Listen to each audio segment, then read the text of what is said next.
तो जैसे हमने फ्लो समझ लिया, और अभी इंपॉर्टेंट हम लोगों के लिए कि हमारे पास जो मॉडल्स होंगे, दैट इज ये वाला स्टेप हमारे पास, हम मॉडल्स क्लासेस बनाते हैं, उस मॉडल क्लासेस को अपनी विजिट्स के साथ कनेक्ट करते हैं ताकि वो डायनेमिकली हार्ड कोड ना रहे पूरा। और फिर later on the stage we collect the data from some backend, हम किसी बैकएंड से कॉल लगा के डेटा लेकर आ सके, राइट। तो इसको अब अंडरस्टैंड करते हैं यहां से और कोड पे आते हैं।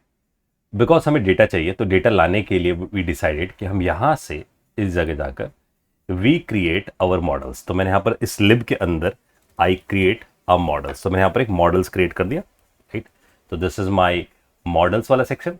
और इसके साथ साथ इसमें डेटा भरने के लिए कि इसके ऊपर क्रड कर सकूं, क्रिएट, रीड, अपडेट, डिलीट जैसे ऑपरेशन आगे इन फ्यूचर कर सकूं, तो मैं यहां पर एक सर्विसेज बनाया था।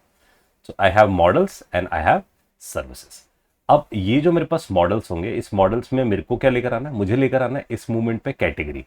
तो मैं यहाँ न्यू फाइल क्रिएट करता हूँ, और this is basically my category dot dot. तो मैंने यहाँ पर एक कैटेगरी डॉट डाट क्रिएट कर दी, और सर्विसेज में मुझे इस कैटेगरी पे ऑपरेशंस करने होंगे। तो यहाँ जाकर आई डू न्यू फाइल करते हैं, and hair I specify category operations dot dot, जिसमें मैं कैटेगरी पे ऑपरेशंस परफॉर्म करूंगा। तो हम सबसे पहले क्या करते हैं, इस कैटेगरी डॉट डाट पे जाते हैं, इस पे हम कैटेगरी डिफाइन करके आते हैं, क्योंकि ये this is my model. Model मतलब जिसमें डेटा आएगा, भरा इसी में जाएगा डेटा। तो वी डू क्लास कैटेगरी बना दी जाए। So I create a class category, और इसके अंदर अगर हम देखें कि कैटेगरी में क्या दिखना चाहिए था हमारे पास, तो अगर हम इस फोटो से देखें, सो कैटेगरी में बेसिकली हमें यहाँ जो दिख रहा है दिस इज कि हमें टुडे टॉप हिट्स या फिर चिल हिट्स, है ना, ऐसे चीज़ें दिखनी चाहिए हमें। तो ऐसा दिखाने के लिए we need text and image, दो चीज़ें से बनाए, टेक्स्ट एंड इमेज से। तो हम यहाँ डिसाइड करते हैं कि हमें एक टेक्स्ट चाहिए और एक इमेज चाहिए। So from here I specify कि मुझे यहाँ एक तो text is basically the name, और दूसरा I need an image URL. दूसरी चीज़ मेरे को चाहिए इमेज यूआरएल, और यहाँ पर हम इसका एक कंस्ट्रक्टर बनाए थे, and we write it in a shortcut way. तो this dot name and this dot image URL, तो ये जाकर इन दोनों वेरिएबल्स में जो भी डेटा मैं सप्लाई करूंगा ड्यूरिंग कॉल, जब मैं इस कंस्ट्रक्टर को कॉल लगाऊंगा, तो ये दोनों वैल्यूज यहाँ स्टोर हो जाएंगे नेम और इमेज यूआरएल के अंदर, right. So this is we have done. अब हमें चाहिए इसके साथ साथ, इसे कर देते हैं हम सेव, कंट्रोल एस करके, और कैटेगरी ऑपरेशंस पे आते हैं। अब ये जो हमारे पास कैटेगरी ऑपरेशंस हैं, इस पे जाकर भी डिसाइडेड कि यहाँ पर इन फ्यूचर अलग अलग ऑपरेशंस हो सकते हैं। कैटेगरी हमारे पास गेट हो सकती है या हट सकती है, या कोई अपडेशन भी हो सकती है, तो डिपेंड्स। तो हम यहाँ जाकर क्लास कैटेगरी ऑपरेशंस बनाए थे, तो हमने कैटेगरी ऑपरेशंस नाम से क्लास बिल्ड कर दी, एंड वी वांट कि इसके अंदर एक मेथड बना दी जाए जिसका नाम हो गेट कैटेगरीज, जो कैटेगरीज लाने का काम करे हमारे लिए। तो मैंने यहाँ पर गेट कैटेगरीज स्पेसिफाई कर दिया इस जगह। अब जो गेट कैटेगरीज है उसका मेन प्राइमरी मोटो हमारे पास ये हुआ कि इसका काम है कैटेगरीज की लिस्ट लेकर आना, मल्टीपल। और ये एक्चुअली में यहाँ से बैकएंड से लेकर आएगा, अभी बैकएंड से हम कनेक्ट नहीं कर रहे फर्स्ट लेवल। वी वांट कि हमारे पास कुछ लिस्ट हो, तो हम यहाँ पर जाकर एक रिटर्न करते हैं, और यहाँ एक लिस्ट बनाते हैं सिक्योर ब्रैकेट करके। तो it's right now empty list है, और ये जो लिस्ट होनी चाहिए दिस वी वांट कि कैटेगरी टाइप की हो। तो मैं यहाँ से कैटेगरी स्पेसिफाई कर देता हूँ, इसका मतलब इसमें सिर्फ कैटेगरी टाइप की चीज़ें आएंगी, और कैटेगरी टाइप की चीज़ें हमें इस मॉडल से मिल रही हैं। अब यहाँ इसके इनसाइड जाकर मैं इसके कंस्ट्रक्टर को बुला लेता हूँ कैटेगरी के, और उसे दो चीज़ चाहिए, उसे चाहिए एक नेम। तो नेम में सपोज मैं लिख दिया टॉप सॉन्ग्स। अब I need an image URL, उन सॉन्ग्स का मुझे यूआरएल भी चाहिए होगा। अब उस यूआरएल को लेकर आने के लिए व्हाट विल डू, मैं यहाँ से सर्च कर सकता हूँ टॉप सॉन्ग्स। ऐसा मैंने सर्च किया, इस पे इमेजेस पे जाते हैं, तो मेरे को यहाँ पर टॉप सॉन्ग्स दिखने शुरू होंगे। अब मैं इसके टूल्स पे जाकर यहाँ पर मुझे एक ऑप्शन दिखता है साइजेस का, और मैं आइकन पिक कर लेता हूँ, और देखो यहाँ पर मुझे टॉप सॉन्ग्स का एक दिखता है यहाँ पर option, and I do right click, and यहाँ से मैं कॉपी इमेज एड्रेस कर सकता हूँ। तो मैंने इमेज का एड्रेस कॉपी कर लिया, and now I move to my code area. यहाँ पहुँचते हैं, और यहाँ से हम इस ये this is a called hard coded way, क्योंकि हम अभी किसी बैकएंड से लेकर आ रहे हैं, बस एक यूआरएल से हम हिट करके ले आएंगे।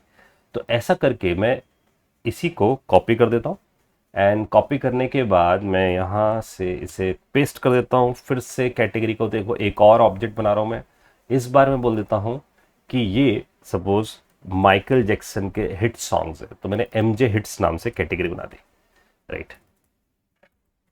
और यहां से मेरे को एक फोटो भी चाहिए होगी इसके लिए, तो मैं यहां से लिख सकता हूं माइकल जैक्सन सॉन्ग्स।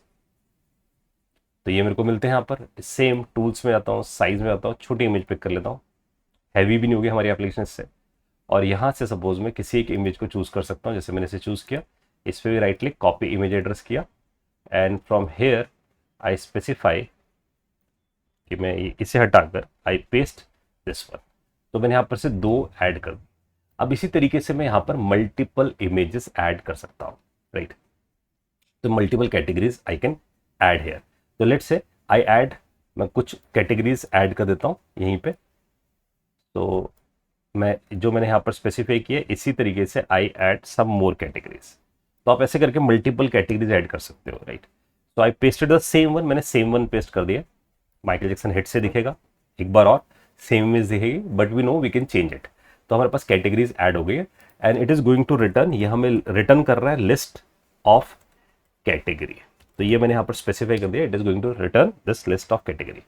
और बिकॉज ये जो मेथड होगा ये एक ही तरीके काम करता होगा, तो मेरे को इसकी बार बार मेमोरी एलोकेट करने की नीड नहीं है। So what I will do, मैं इस मेथड के आगे यहाँ लिख देता हूँ इट्स अ स्टैटिक, ताकि ये मेमोरी में पहले ही लोड होकर बैठ जाए, राइट। और बिकॉज स्टैटिक है तो मेरे को ऑब्जेक्ट बनाने की नीड नहीं है, तो मैं इसको कैटेगरी ऑपरेशंस पे जाकर डॉट अंडरस्कोर करके यहाँ इसका कंस्ट्रक्टर, यानी कि इसका नेम्ड कंस्ट्रक्टर मैंने बनाया, उस पर अंडरस्कोर का मतलब प्राइवेट, तो इसे प्राइवेट कर दिया ताकि कोई इसका ऑब्जेक्ट ना बना पाए, क्योंकि प्राइवेट कंस्ट्रक्टर होगा तो विद इन द फाइल ही, यानी कि विद इन द लाइब्रेरी ही एक्सेस हो सकता है, उससे बाहर एक्सेस नहीं हो सकता। तो अगर मैं इसे एक्सेस करने की कोशिश करूंगा it will give the error. तो अब आते हैं हम अपने होम पे। होम पे यहां जाकर आई एम आस्किंग कि मुझे यहां से जो भी कैटेगरी ऑफ सॉन्ग्स थे वो मेरे पास दिख जाने चाहिए यहाँ पर। तो मुझे यहाँ से कॉल लगा देना चाहिए कैटेगरी को। तो हमारे पास मॉडल तैयार हो गया, now we are going to call this category, और जैसे वो इस कैटेगरी को कॉल लगाएगा it is going to render everything. तो मैं यहाँ से बुला सकता हूँ किसको, अपनी कैटेगरीज को, कि जो मेरे पास कैटेगरीज हैं इसके अंदर से। तो उसे बुलाने के लिए, क्योंकि मेरे को यहाँ चिल्ड्रंस बनाने होंगे, ध्यान देना कि यहाँ पर मुझे चिल्ड्रंस बनाने होंगे, कि आई वॉन्ट कि इसके अंदर मेरे पास कुछ इस तरीके से दिखना शुरू हो। तो अब अगर हम देखें तो इट इज़ लाइक इस यूजर इंटरफेस बने, तो हमें पहले एक कैटेगरी बनानी होगी, फिर दूसरी कैटेगरी बनानी होगी, फिर तीसरी, फिर चौथी, और इन सबको रैप कर देना होगा लिस्ट ऑफ कैटेगरीज के अंदर। तो हमारे पास डेटा तो आ गया है, right, we have the data. मैं इस डेटा को यहाँ कॉल नहीं कर सकता क्योंकि डेटा मेरे पास विजिट्स की फॉर्म में नहीं है, तो मुझे जाकर इसे कन्वर्ट करना पड़ेगा कि विजिट्स के फॉर्म में। तो यहाँ से आई विल से कि मैं यहाँ पर एक विजिट बनाता हूँ, और यहाँ मैं इसे बोलता हूँ कि it is going to create get category. Category create कर रहा हूँ उससे कि मैं एक कैटेगरी बना सकूँ, या क्रिएट कैटेगरी लिख देता हूँ क्योंकि मैं यहाँ पर एक कैटेगरी क्रिएट करके आऊँगा। तो मैंने क्रिएट कैटेगरी यहाँ पर स्पेसिफाई कर दिया। अब इधर से जाकर I will create a category, कि मैं यहाँ पर से एक कैटेगरी दिखा दूँ, राइट, कि मेरे पास एक कैटेगरी दिख जाए, और इस कैटेगरी से हमारे पास मतलब इसका मैं लेआउट क्रिएट कर दूं बेसिकली, कि ये कैसा दिखना शुरू होगा हमारे पास गेट कैटेगरी, राइट। तो वी आर गोइंग टू सी कि हम यहां पर इसके इनसाइड हम यहां से क्या लिखते हैं।